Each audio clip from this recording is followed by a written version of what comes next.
വയനാട് സുഗന്ധഗിരി മരമുറിക്കൽ കേസിൽ നടപടി. Range officer K നീതുവിനെ suspend ചെയ്തു. വിവരങ്ങളുമായി ദീപക് ധർമ്മടം. ദീപക്, ഈ കാട്ടുകൊള്ളയ്ക്ക് റേഞ്ച് ഓഫീസർക്ക് കൃത്യമായ അറിവുണ്ടായിരുന്നു, പങ്കുണ്ടായിരുന്നു എന്ന് തന്നെയായിരുന്നു റിപ്പോർട്ട്. സസ്പെൻഷൻ സ്വാഭാവിക നടപടി എന്ന് കരുതാവോ ദീപക്?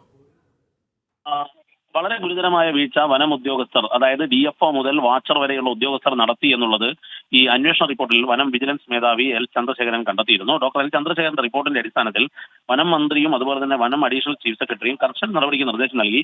ഇതിന്റെ അടിസ്ഥാനത്തിലാണ് ഫയൽ പുട്ടപ്പ് ചെയ്ത് ആദ്യ സസ്പെൻഷൻ വന്നിരിക്കുന്നത്. ആദ്യ സസ്പെൻഷൻ ഇപ്പോൾ കൽപ്പറ്റ റേഞ്ച് ഓഫീസർ കെ നീതുവിനാണ്. നീതുവിന് നേരിട്ട് ഈ സംഭവത്തിൽ നിയന്ത്രണം നടത്തേണ്ട ആളാണ്. പക്ഷേ നീതു അറിഞ്ഞുകൊണ്ട് തന്നെയാണ് ഈ വനം കൊള്ള നടന്നത് എന്നുള്ളത് നേരത്തെ തന്നെ സംശയങ്ങളുണ്ടായിരുന്നു. സർക്കാരിന് അത്തരം വിവരങ്ങളുണ്ടായിരുന്നു. ഇതിന്റെ അടിസ്ഥാനത്തിലായിരുന്നു വടക്കേ മലബാറിലെ ഉദ്യോഗസ്ഥരെ ഒഴിവാക്കി വനം വിജിലൻസ് മേധാവിയുടെ നേതൃത്വത്തിൽ AK ശശീന്ദ്രൻ വനമന്ത്രി ഒരു പ്രത്യേക അന്വേഷണ സംഘത്തെ രൂപീകരിച്ച് ആ അന്വേഷണ സംഘത്തിന്റെ റിപ്പോർട്ട് ഇന്നലെ സർക്കാരിന് കൈമാറിയ ഉടൻ തന്നെ നടപടിയിലേക്ക് പോകുന്നു.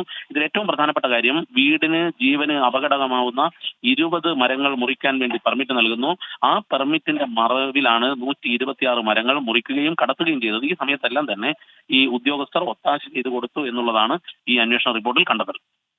ദീപക്, നമ്മൾ തുടക്കം മുതൽ തന്നെ വളരെ ക്ലോസ് ആയി ഫോളോ ചെയ്ത് വരുന്ന അതിൻ്റെ എല്ലാ ബ്രേക്കിംഗ് നമ്മുടെ വാർത്ത തന്നെയായിരുന്നു. നമ്മളിപ്പോൾ അത്രത്തോളം കീനെ വാച്ച് ചെയ്യുന്നൊരു വാർത്തയായിരുന്നു അത്. അപ്പോൾ ഇതിൽ നീതുവിന് മാത്രമേ, റേഞ്ച് ഓഫീസർക്ക് മാത്രമേ പങ്കുള്ളൂ, അതിന് മുകളിലേക്ക് ആരുടെയെങ്കിലും അറിവുണ്ടോ തുടങ്ങിയ കാര്യങ്ങൾ അന്വേഷണം പുരോഗമിക്കുമോ? അന്വേഷണ റിപ്പോർട്ടിൽ വളരെ കൃത്യമായി തന്നെ DFO ഉൾപ്പെടെയുള്ളവർക്കെതിരെ നടപടി ശുപാർശയുണ്ട്.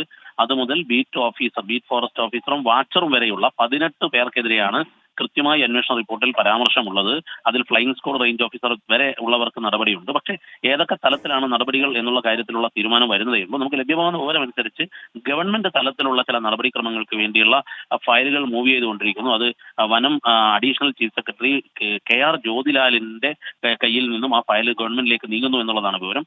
ഏതായാലും പല തലങ്ങളിൽ പല രീതിയിലുള്ള നടപടികൾ 18 പേർക്കെതിരെയും ഉണ്ടാകും എന്നാണ് നമുക്ക് വനം ഉന്നത കേന്ദ്രങ്ങളിൽ നിന്നും മനസ്സിലാവുന്നത്. ഹാഷ്മി. ഓക്കെ. അപ്പം ദീപക് ധർമ്മടമാണ് വാർത്തയുടെ വിവരങ്ങൾ നൽകിയത്.